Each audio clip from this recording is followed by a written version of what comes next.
There is a joke that goes around that in the government, so long as you have followed the procurement process, you have had the tender, you have all those documented, the value for money or the market survey sometimes becomes secondary.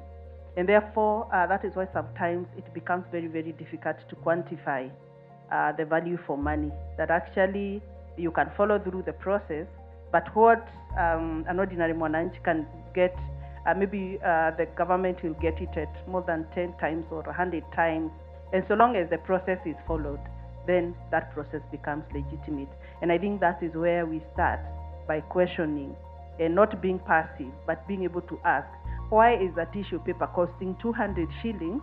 And when I go to the shop, I get it at 30 or 50 shillings.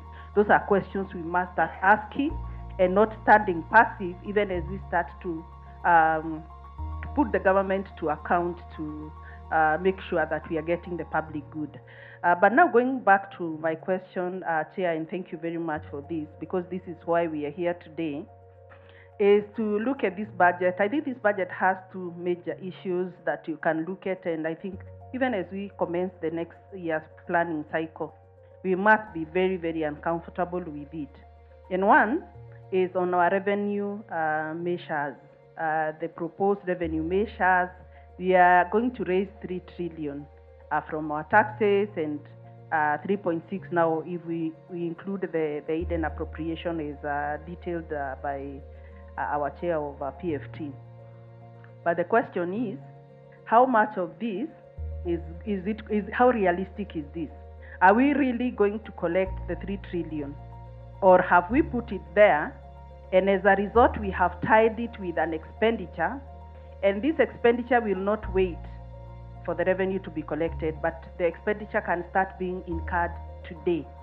Therefore, when we are looking at the end of the year, and maybe there are gaps, then we continue increasing our deficit from what we had planned to have, because then we have quickly moved on to expend on the realistic. But since we are privileged to have our colleague from KRA, they will maybe give us some statistics on how much they have been achieving the revenue measures that have been put in, the 3 trillion, because I know last year I think it was slightly less, and how much have we been able to maybe meet that or surpass.